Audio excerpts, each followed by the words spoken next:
Boa tarde a todos.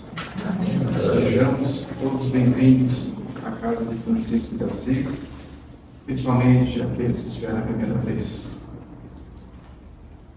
Inicialmente, gostaríamos de ler uma mensagem do livro Vinho de Luz, do Espírito Emmanuel, do Espírito de Chico Xavier, que tem como título da mensagem O Senhor Mostrará. Começa com a pequena fala de Jesus, dizendo: e eu lhe mostrarei quanto deve padecer pelo meu nome. Isso está em Atos 9,16. O diálogo entre o mestre e Ananias relativamente ao socorro de Paulo necessitava, reveste de significação especial para todos os aprendizes do Evangelho. Digna de nota é a observação de Jesus, recomendando ao apóstolo da gentilidade que ingressasse em Damasco, onde revelaria quanto convinha fazer, e muito importante a designação Ananias. O apelo do céu ao cooperativismo transborda de eleição. Perseguidor e perseguido reúne-se no altar da fraternidade e do trabalho útil. O velho de Damasco presta socorro ao ex-doutor Paulo, em troca, prodigaliza enorme alegria no coração.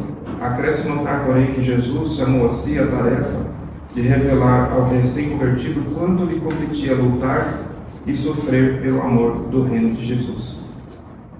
Semelhantes operações espirituais se repetem todos os dias nas atividades terrestres.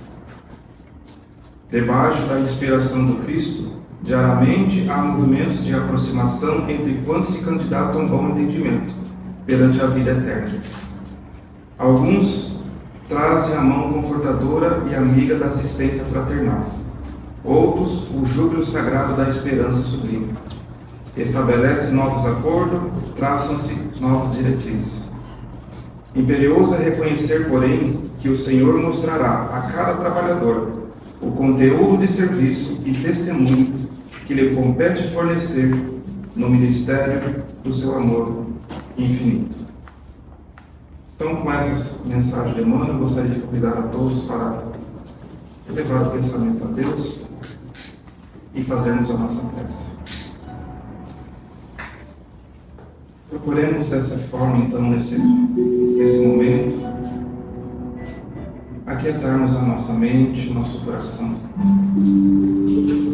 deixando de lado nossos problemas, tudo aquilo que nos preocupa ou nos entristece, para que dessa forma, com a mente e o coração pacificados, possamos nos conectar mais profundamente aos mentores espirituais da casa, a Jesus. E nessa conexão mais profunda, para que possamos receber tudo aquilo que temos necessidade: o amparo, o consolo, a esperança. Agradecemos também a Jesus pela oportunidade de estarmos aqui reunidos para aprender um pouco mais sobre os seus ensinos à luz da doutrina espírita. Agradecemos também pelo seu discípulo Allan Kardec, por ele ter vindo à Terra e ter trazido para nós a terceira revelação, que é a doutrina espírita. Essa doutrina que nos traz tanta luz, que nos faz compreender quem nós somos, da onde viemos, qual é o nosso objetivo aqui na Terra e para onde iremos. E assim, só temos a agradecer e pedir a Jesus, também os mentores da casa, que possam auxiliar, amparar e inspirar nosso palestrante da noite. E lembremos, nos momentos de dificuldades, em que estivermos passando por problemas, sofrimentos, é Jesus que devemos buscar a nossa força, a nossa fé e a nossa esperança. Assim só temos a agradecer. Obrigado, Jesus. Que assim seja. Então nós temos a grata satisfação de passarmos a palavra para o Victor Souza, que é um grande trabalhador da doutrina espírita, da casa de Francisco, e vai falar sobre esse tema, os inimigos desencarnados. Victor, por favor.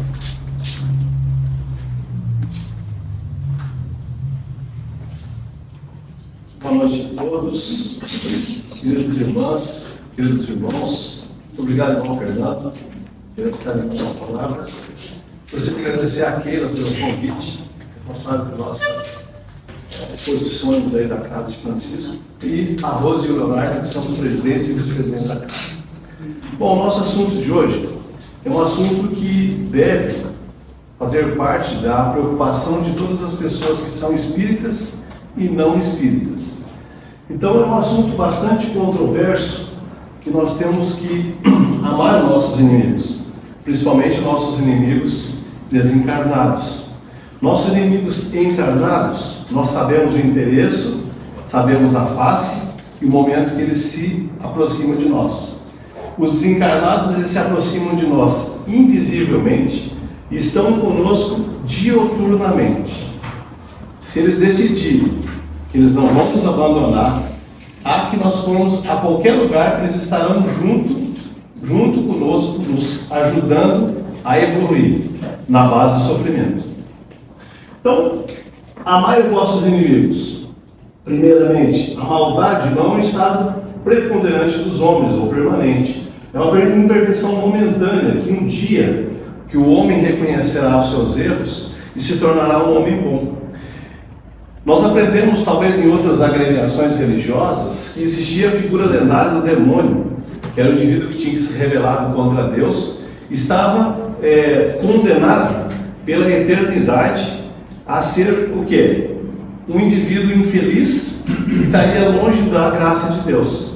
Mas onde estaria a bondade de Deus se relegasse qualquer criatura da sua criação, que no fundo é o demônio, a criação de Deus, a infelicidade do resto da eternidade? Esse eu acho que não seria Deus. Então, até o próprio demônio, que a gente acredita que não tem recuperação, tem sim. Depende que ele largue o orgulho de lado e venha abraçar a misericórdia de Deus. Então não existe maldade eterna.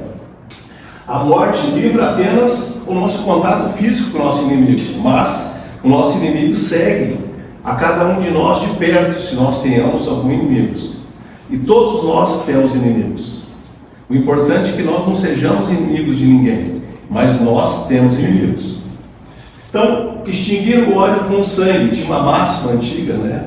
Se alguém fizesse mal para a gente deveria repelir esse mal com vingança absoluta. Que isso faria com que a vingança apairasse aquele problema. Não, isso só cria mais problemas. Na verdade, quem foi imolado não vai esquecer. Aquela velha ditado popular: quem bate esquece, quem apanha nunca. Então isso acontece no mundo dos encarnados e desencarnados. Então o Espiritismo apresenta uma utilidade prática para o perdão, que amai os nossos inimigos. Então, se eu não quero perdoar, pelo menos eu perdoo em função da minha benesse. Se eu não perdoar, eu vou ser perseguido. Então é melhor que eu perdoe já e o mais breve possível. Essa é a ideia. Então, como que a gente faz com que nossos inimigos nos perdoem? Pelas nossas boas ações. Se nós temos um inimigo que anda junto conosco dioturnamente, e ele vê que hoje a gente não faz mais aquelas atrocidades que nós fazíamos no passado, que nós mudamos, que nós somos pessoas diferentes, ele no fundo, dali a um tempo, ele vai começar a refletir: peraí, essa pessoa que eu estou perseguindo parece que não é mais a mesma? Ela mudou, ou ele mudou profundamente as suas ações? Então ele começa a refletir as nossas ações, e assim que possível ele vai deixando de nos odiar e até possivelmente nos perdoe. Mas se pelas nossas más ações, os procedimentos nossos na maldade irrita o nosso inimigo, e diz: não, eu tenho que realmente puni-lo ou puni-la, porque não aprendeu nada, está aqui só fazendo loucura. Eu tenho mais que ser o quê? Um instrumento da justiça.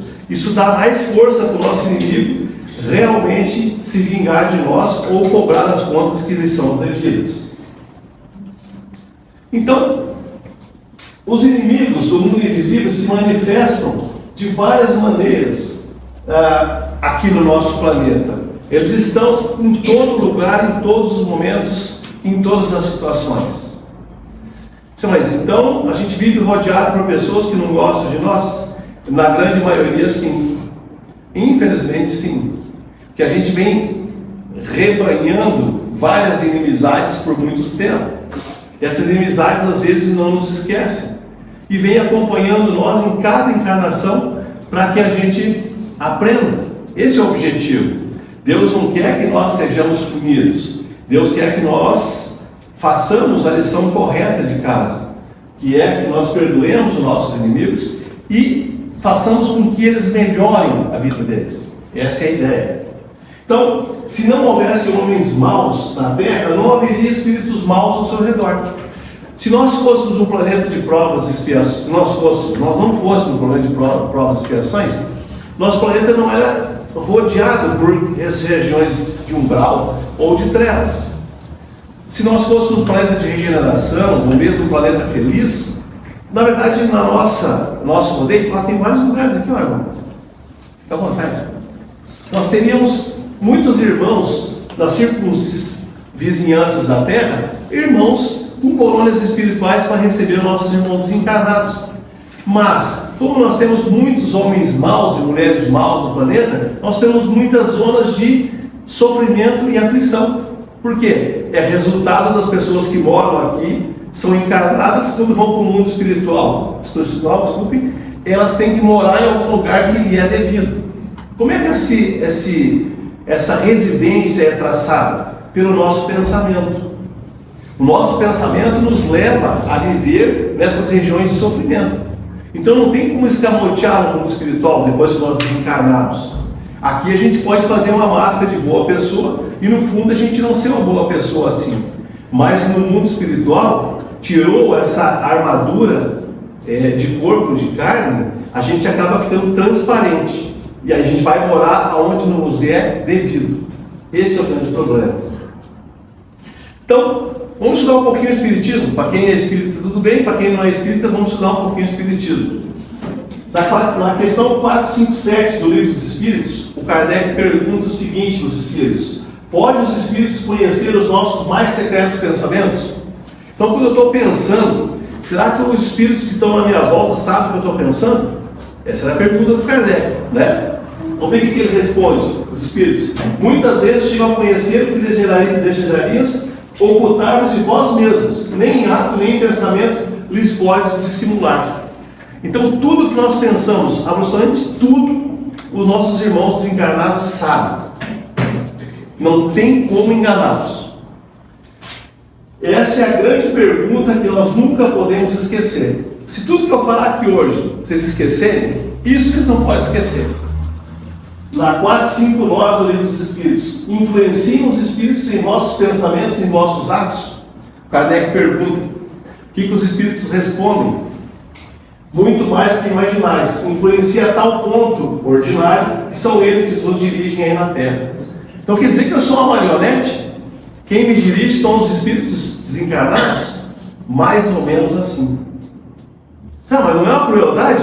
Eu estou sendo dirigido por um indivíduo que eu nem conheço, que eu não sei o que eu fiz para ele é invisível, eu não tenho como me defender, e ele me dirige? É assim que funciona então a justiça divina?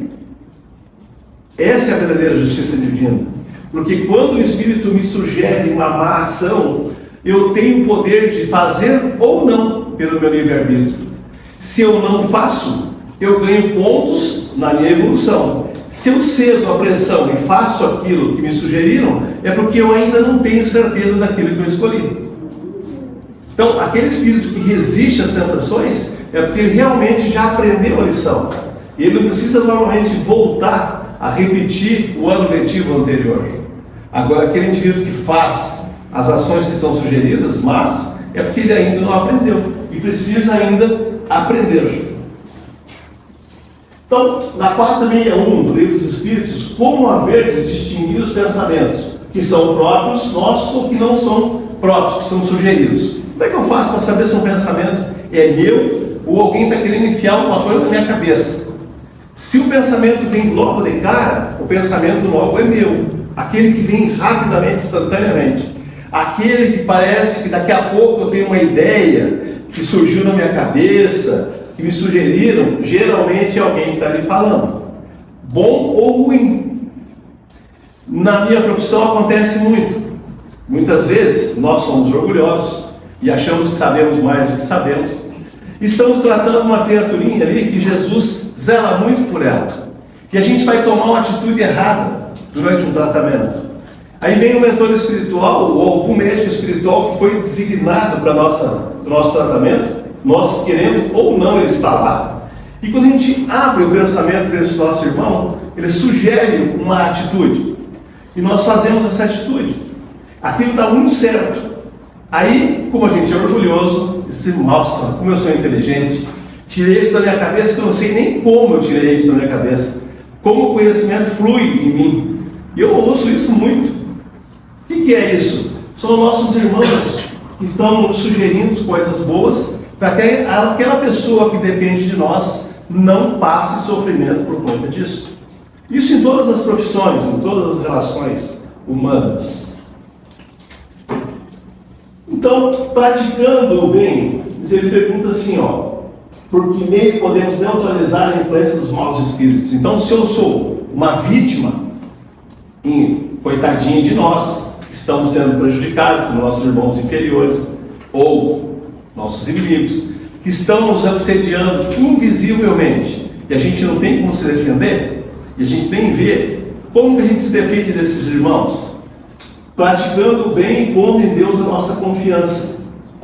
Então, quando eu pratico o bem, eu estou anulando a possibilidade desse irmão me acessar. Por quê? É como um rádio.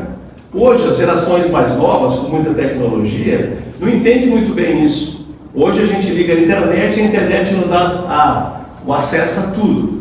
Mas a minha geração, de alguns de vocês que estão aí, para cima de 50 a mais, e a gente tinha os rádios AM, e tinha as pessoas mais abastadas que tinham os rádios FM, né? E a gente que não podia comprar o rádio FM, não ouvia as músicas, só ouvia aquela rádio AM que era muito chata. A gente só conseguia ouvir a rádio FM se nós tivéssemos um rádio FM. Então, no mundo espiritual é justamente assim. Nossos irmãos que estão praticando o mal, que estão recalcitrantes no mal, estão na faixa vibratória menor. Se a gente pratica o bem, a nossa faixa vibratória sobe. E ele não consegue acessar a nossa faixa vibratória. Então ele não consegue nos dar conselhos, nem para bem e nem para mal. A gente simplesmente elimina esses nossos irmãos da nossa faixa de ação. Então, a bondade nos traz essa segurança. Então, quando a gente faz boas ações, a gente repele nossos irmãos do mundo espiritual inferior, ou nossos irmãos que estão, na verdade, a fim de nos prejudicarmos, porque nós somos devedores do seu melhor afeto. Tá? Então, desconfiai daqueles irmãos que exaltam o orgulho e lhe assaltam quando você está fazendo uma ação. Por exemplo, você está passando no trânsito e alguém te agride, te xingando, fazendo alguma coisa, e aí você vai lá e dá um troco e aquela voz chega para você e diz, bem, isso mesmo, não se rebaixe com esse tipo de humilhação. Você não foi feito para ser humilhado. Você tem que mostrar quem você é. Então, esse irmão que está nos dando esse conselho, não é um irmão elevado. Ele está nos infringindo a ser cada vez mais violentos. O Cristo infringia alguém a ser violento? Não. Então, nós temos que pensar que esse irmão que está nos sugerindo essa vingança, essa vitória momentânea, não é um bom conselho. Então, é um irmão inferior que está a fim de quê? De prejudicar nossas encarnações. Nesses tipos de ocorrências, muitas vezes irmãos perdem a encarnação. O indivíduo vai lá, briga com o outro no trânsito, o indivíduo vai lá, está meio louco, dá um tiro, dá uma facada, tira a encarnação do outro. Ali se estabeleceu uma nova crise que escalou outro nível de maldade. Simplesmente porque um não aceita ser humilhado na sua existência. Então imagine o Cristo, governador espiritual do planeta, colocou a primeira pedra incandescente aqui no planeta há 5 bilhões de anos. Quando ele estava encarnado aqui no planeta terrestre, o Cristo não reencarnou, ele encarnou no planeta terrestre, ele não tinha necessidade de reencarnar. Quando ele encarnou no planeta terrestre, os soldados, durante a sua execução, diziam para ele o quê? Se você é tão poderoso, se solta dessas correntes e vai embora daqui. Se você puder, faça com que nós desapareçamos e você fique triunfante. O que o Cristo dizia? Apenas o silêncio e se resignava à sua prova. Então isso é a força moral do Espírito Superior.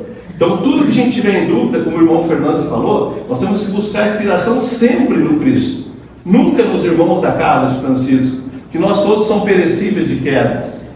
Então hoje eu estou aqui falando para vocês, amanhã de repente eu estou em queda, diz assim, não, eu não vou lá mais na casa de Francisco, aquele orador espírita lá era um fraco, olha o que ele fez. Eu sou factível de erro, assim como todos nós, irmãos. Agora o Cristo não é. Então, se nós colocássemos limites na nossa ambição, nós não teríamos ruína. Porque eu não compro aquilo que eu não consigo pagar. Se eu não tivesse medo de cair, por que eu subiria mais alto do que eu posso? Se eu fosse humilde, eu não sofreria com orgulho ferido. Alguém me xingou, e aí xingou, tanta coisa. Se praticássemos a lei da caridade, ou seja, não fosse maledicente, invejoso, ciumento, evitaríamos as discussões, as crises.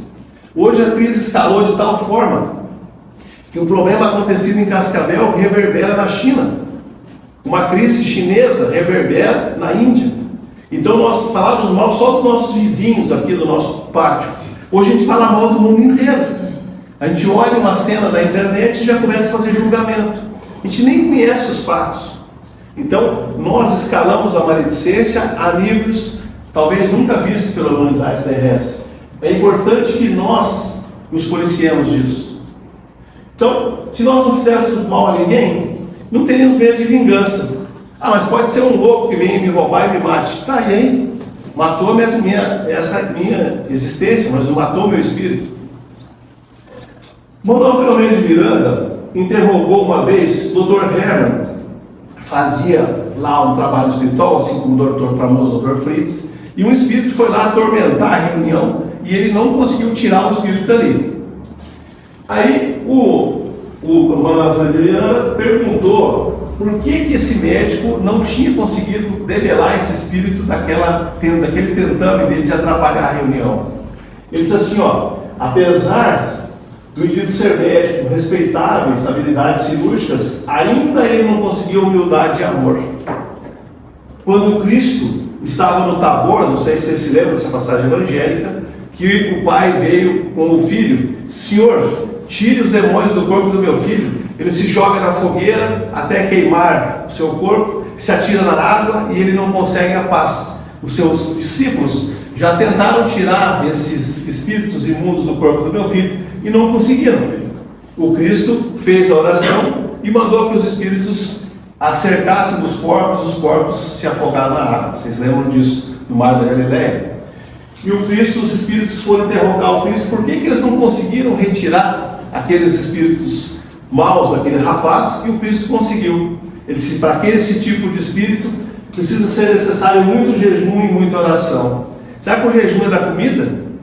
Não, o jejum é do pensamento, é da maledicência, da maldade, daquilo tudo que nos une a esses irmãos inferiores. Como é que eu posso espantar o irmão inferior se eu também sou inferior igual a ele? Vocês se lembram do livro do Divaldo, o filme do Divaldo? O indivíduo estava lá na sessão espírita, ele falou, o diretor lá do trabalho mediúnico, assim, sai desse corpo em nome do Cristo. E o obsessor disse, em nome do Cristo eu não saio. Olhando para o diretor, você está bêbado aí fazendo a sessão espírita? O que você vem falar de mim? Você é quem para falar de mim? Ele sabe o que nós fizemos.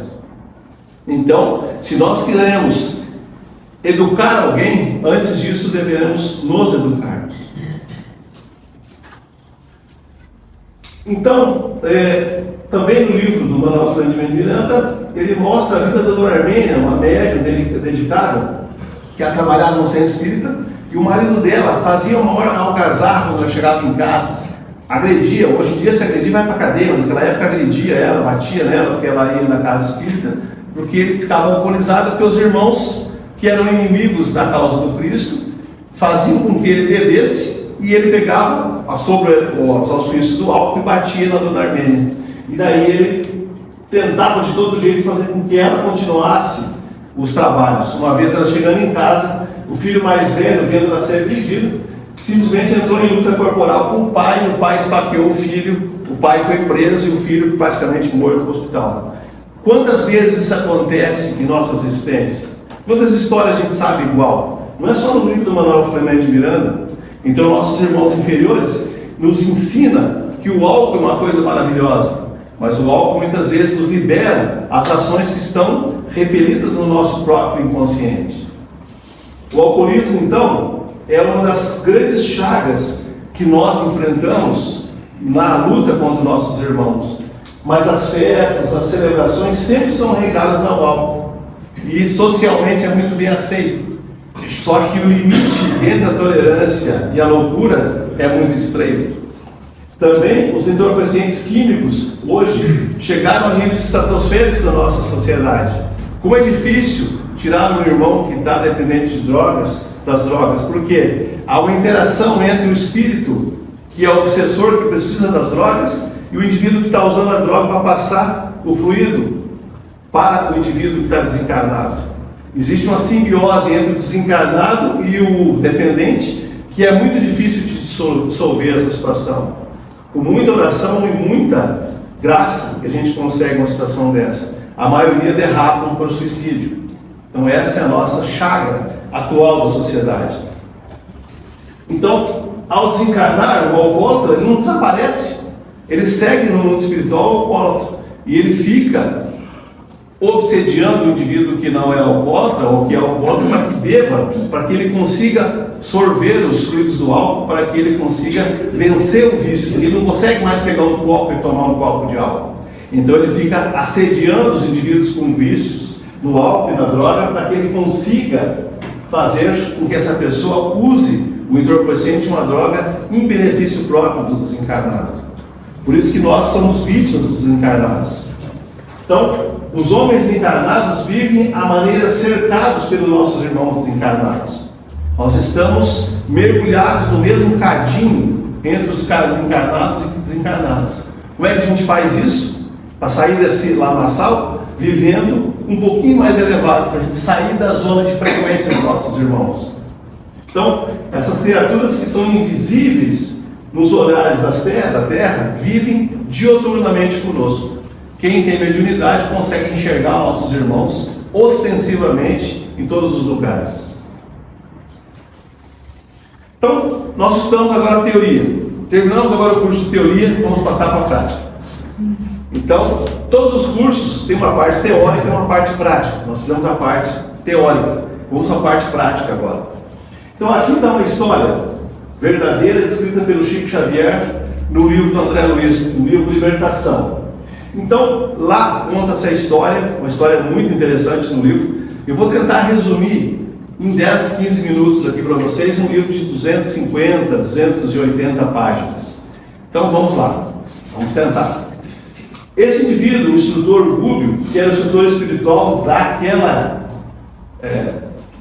vamos dizer, aquela empreitada, os aprendizes, que eram o Eloy e o próprio André Luiz. O Eloy era médico na última encarnação e o André Luiz também. A Matilde, a veneranda, que era a mãe na situação, vivia em altas esferas espirituais. Essa mulher era uma mulher altamente credenciada no mundo espiritual e ela não vivia aonde o André e o Gúbio viviam, que era no nosso lar. Ela vivia em altas esferas com outras criaturas, talvez, da mesma envergadura moral. Mas ela tinha um problema. Ela tinha um filho chamado Gregório, que era um padre católico, que tinha se convertido a ser o grande sacerdote dos ministérios ocultos das trevas abismais. Esse indivíduo era juiz do tribunal do mundo. Ele era possuidor de centenas de milhares de servos e escravos. Então, os dois tinham sido mãe e filhos na Toscana e em Montese, em 2 encarnações seguidas, há mais de 5 séculos, 6 séculos. E esse indivíduo, então, converteu-se. No mundo espiritual, ele era um chefe, um dos 7 chefes que faziam o tribunal do mundo. O que é esse tribunal do mundo? O indivíduo desencarnava, homem ou mulher, né? Quando a gente desencarna, a gente tem um resumo da nossa encarnação, e as pessoas chegavam no mundo espiritual, muitos com culpas, e eles faziam a seleção das pessoas pela culpa. Então eles colocavam o indivíduo que era desencarnado por algo por um lado, as mulheres prostitutas do outro, os ladrões do outro, os corruptos do outro, iam fazendo essa seleção, iam dando punições em grupo. E ele era um dos 7 juízes que julgava essas pessoas e infligia punições violentíssimas. Mas então existe julgamento no mundo espiritual? Na verdade não. Isso é um grande engodo. Ele usava a culpa das pessoas para esse engodo, e as pessoas entravam naquilo. Então, esse trabalho desses dois era fazer o quê? Visitar esse indivíduo lá nas catacumbas infernais e fazer com que ele talvez fosse regenerado. Quase demônio, vamos dizer assim. Lembra-se no começo da nossa fala que ninguém tem vamos dizer assim, a maldade eterna? Bom, o que a Matilde pediu então? Que eles fossem até o mundo espiritual e fossem resgatar uma menina. Vou passar e depois eu volto. Uma menina chamada Margarida, que era obsediada, certo? Por um grupo de irmãos, que o marido era o Gabriel e ela era filha de um juiz, ele coloca magistrado, com certeza o André, esse indivíduo era famoso, o André não quis revelar o nome dele, colocou magistrado, e essa Margarida era filha do magistrado. O Saldanha, o Jorge, a Iracema e a Irene era outra família. Quem era esse indivíduo aqui? Era o chefe da expedição que foi designado para executar a Margarida a mando do Gregório. Então voltamos lá no Gregório de novo. Então eles chegaram nessa cidade espiritual do Gregório e pediram para falar com o Gregório. Então imagina seres iluminados, tiveram que se transformar em indivíduos completamente inferiores. Se transmutaram. Ficaram pessoas horríveis assim. Transmutaram, porque imagina se eles chegam todos iluminados lá nas zonas do umbral. Eles já seriam espancados na hora, entendeu? Não teria chance nem de começar a falar. Chegaram lá, pediram para falar com esse Gregório, mas ele era um indivíduo muito importante. Aí pessoas muito mal encaradas, se vocês forem ler o livro, vocês vão ver isso. Um indivíduo quase que um tenebroso levou eles para falar com o Gregório. Agora, o que você quer? Ele disse assim, eu vim a mando da Matilde. Ele chegou a estremecer. Quem que é essa pessoa chamada Matilde? Não tem nada a ver com essa criatura. Ele disse, dizem que ela foi sua mãe alguns milênios atrás. Isso não conheço, não tem nada a ver comigo. Não quero falar com ninguém, não tem nada a ver comigo. Mas já que vocês têm um assunto pessoal comigo, está aqui, hoje eu tenho muito compromisso, amanhã eu falo com vocês. Daí mandou eles ficar lá num quartinho meio escuro, meio cheio de trevas lá. Eles ficaram no quartinho, esperando. Nessa noite que eles estavam no quartinho, esperando para falar com o Gregório no outro dia, porque ele não quis dar audiência no mesmo dia, eles estavam nessa cidade estranha. Uma dupla de mulheres conversavam nas grades, do lado de fora ali do quarto deles. Uma mulher dizia assim, parece que você está meio abatida, você está meio... essa que estava falando era desencarnada, e a outra era encarnada. A desencarnada falava para o encarnado em sono. Parece que você está meio abatida, você não está muito bem, o que está acontecendo? Pois é, meu marido entrou num grupo, o João, entrou num grupo de preces, negócio de espiritismo, e nossa vida está mudando um pouco, estou me sentindo meio abatida. Ela falou, o quê? Oração? Você está cego, o tanto que esse perigo significa? Quem reza cai na mansidão, é necessário espizinhá-lo, torturá-lo, feri-lo, a fim que a revolta mantenha o nosso círculo. Precisamos do seu marido e muitas de outras pessoas. Volte para o corpo, não sendo um milímetro. Prenda o João, controle o tempo, prenda, não libere, firam, até que o desespero chegará. Quantos casais estão assim? Um tentando melhorar e o outro está puxando o indivíduo com freio de mão. Por quê? Porque está atendendo os locais aonde veio do mundo espiritual. Está cedendo a colônia de desencarnados que veio. Então lá ele ouviu essa conversa. O André falou, como assim? Então quer dizer que o encarnado está dormindo, vai para o mundo espiritual, volta onde que ele estava nas trevas, é doutrinado para voltar para a terra, para fazer loucura com as pessoas, para voltarem para o crime? Sim. Lembra que os indivíduos, os nossos irmãos invisíveis, coordenam a nossa vida? Então, aqui é a prova cabal disso. Bom, voltamos para a história então.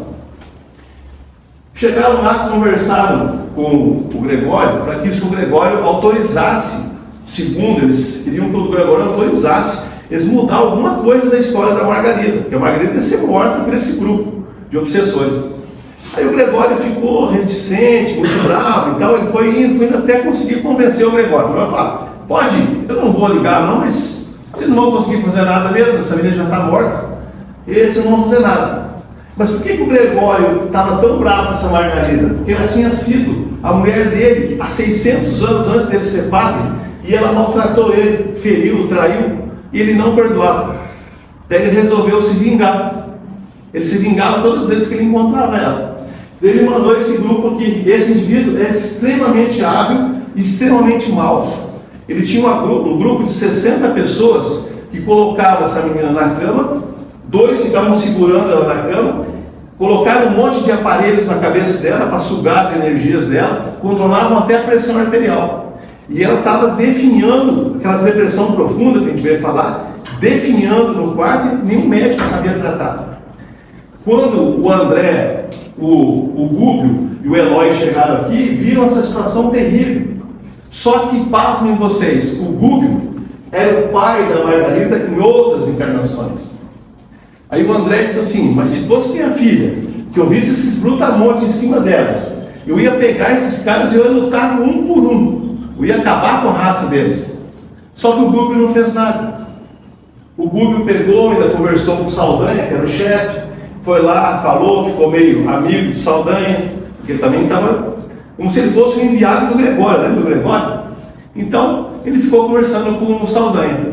Só que passados os dias, o Saldanha começou a ficar triste, porque o Saldanha sempre visitava o Jorge. O Jorge era o filho do Saldanha, que tinha sido acusado de um crime que não cometeu.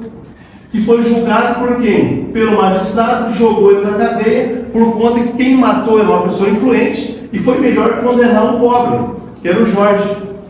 O Jorge ficou louco, que foi condenado injustamente. A Iracema, que era a mãe do Jorge, se suicidou e ficou obsediando o Jorge na cadeia, lá no sanatório. E a Irene, por sua conta, que era a esposa do Jorge, se suicidou também. E as duas ficavam grudadas no Jorge, lá no sanatório, no hospício. E o Jorge igual um porco lá, no chão, tudo sujeira no chão, aquela coisa horrível. E o Saldanha disse assim: vou lá visitar o meu filho. O Guto falou: mas eu não posso ir junto? Ele falou: pode. Um amigo ali, tão qualquer, chegou lá, aquela situação terrível. O Guto disse assim: posso fazer uma oração por eles? Oração? Como assim? Você acredita nessa panaceia? Sim, fez uma oração. Pediu ao Cristo que perdoasse os perseguidores. A gente sempre perdoa, pede o perdão para as benesses para quem está sendo perseguido. Mas era importante que o Cristo olhasse para os perseguidores, que isso ia ajudar. E fez uma oração linda, vocês viram no livro, uma oração linda. Nesse momento, ele conseguiu despertar o Jorge. O Jorge acordou como se fosse um sonho. Disse assim: o que eu estou fazendo aqui? Daí o Saldanha não acreditava que ele tinha renascido, o Jorge, porque ele tentava isso há mais de 5 anos e nunca conseguiu. Nesse inteirinho, ele conseguiu desenlaçar essas 2 irmãs, tratou as 2 irmãs também e encaminhou essas irmãs para uma colônia espiritual e reabilitou o Jorge. Nesse inteirinho sobrou o Saldanha, que era o ferrenho perseguidor da Margarida, que agora tinha ficado o quê? Sozinho. E agora totalmente apaixonado pelo Gúbio. O Gúbio acabou com o sofrimento, porque ele tinha anos sofrendo por isso. Como é que ele ia perseguir alguém que era parente do Gúbio, sendo que ele era o algoz da situação? Então ele voltou para casa, onde ele estava com aquele grupo matando a menina. Em 10 dias ele ia morrer. Daí ele tinha que dissuadir os trabalhadores dele que estavam matando a menina. Reabilitaram um a um dos perseguidores. Ao fim e ao cabo disso, eles conseguiram liberar a Margarida, que era a grande obsediada daquela situação. Um grande trabalho espiritual, liberaram aquela moça que tinha uma culpa lá com o Gregório. Bom, mas o Gregório era um chefe do mundo espiritual inferior. Ele não ia aceitar isso muito fácil. E o Gregório veio para fazer o quê? Para pegar o Gúbio e acabar com a raça do Gúbio. Quando o Gregório veio, porque os trabalhadores deles todos se debandaram. Aí o Gregório veio e disse assim: agora é no duelo. Imagina aquele cara voltado lá no 5 séculos atrás, voltado ainda ao duelo de espadas. Ele pegou uma espada e chamou o Gúbio para a luta. o Gubi em oração, não levantou nenhuma espada, disse: mas você não presta nem para guerrear, seu miserável. Nesse interim, a Matilde se materializa na frente do Gregório e diz assim: eu vim te buscar. Eu sou a tua mãe que está há 500 anos te buscando você. Há 50 anos eu consigo um contato mental que me deu a capacidade de mandar o Gubi buscar você. E agora eu vim te levar. Então, contra o amor não existe o inimigo. Existe o quê? A reabilitação do Cristo quando a gente tem ódio no coração. E a Matilde conseguiu então, amando o Gubi, amando o inimigo, orando por aqueles que perseguem e caluniam, perdoar 70 vezes 7 as situações. Então esse é o evangelho vivo do Cristo. Quando Cristo fala que nós devemos perdoar os nossos inimigos, é por isso que o Cristo diz que todos nós estamos no mesmo barco, ora agredindo, ora sendo agredido. Não existe vítimas nem agressores. Nós todos estamos no mesmo barco. Então, considerando então a situação, o Divino Mestre escreveu: meu reino não é daqui. Por isso que quando Pilatos perguntou para o Cristo: você afirma que você é o rei? Cristo falou: não, meu reino não é daqui. Você diz que eu sou rei, mas eu não sou rei. Então, Paulo de Tarso diz o seguinte: que não temos de lutar contra a carne e contra o sangue, contra os encarnados. Nós temos de lutar contra os principados e contra as potestades, ou contra os príncipes das trevas e as hostes espirituais da maldade. Então, aonde está o nosso problema? Então, os nossos inimigos que nós ainda não soubemos perdoá-los. Então, Paulo de Tarso diz assim: além do reino humano, o império imenso da inteligência desencarnadas participa do contínuo julgamento da humanidade. O sacrifício do Divino Mestre representa um fermento divino que, levando a levedura das massas para que o amor contamine a todos nós, queridos irmãos. E para nós levarmos para casa, que nós estamos já com o tempo esgotado, no céu, entre a terra e o céu, do André Luiz, o Chico Xavier psicografa essa mensagem do André para todos nós. Amado Jesus, fazei-nos compreender, no campo que lutamos, a rica sementeira da renovação e a fraternidade em que todos vivemos, cabe a aprender e servir. Fora da caridade não existe salvação. Allan Kardec. Amados irmãos, se nós não aprendermos a perdoar aqueles que nos ofenderam e mudar as nossas existências, nós sempre teremos inimigos. Quem ganha é quem perdoa, não é quem é perdoado. Então, se nós aqui, qualquer um de nós, tivermos algum inimigo ou alguma pessoa que nos machucou muito e que nós precisamos perdoá-los, o momento é esse. A encarnação é agora. Não podemos deixar para amanhã, porque não sabemos se amanhã estaremos encarnados. Então, Cristo conclama a cada um de nós que perdoemos os nossos inimigos e oremos para aqueles que nos caluniam e nos odeiam. Essa é a nossa mensagem para a noite de hoje. Então, agora, a pedido do irmão Fernando, faremos a oração, então, para depois encaminharmos para o passe.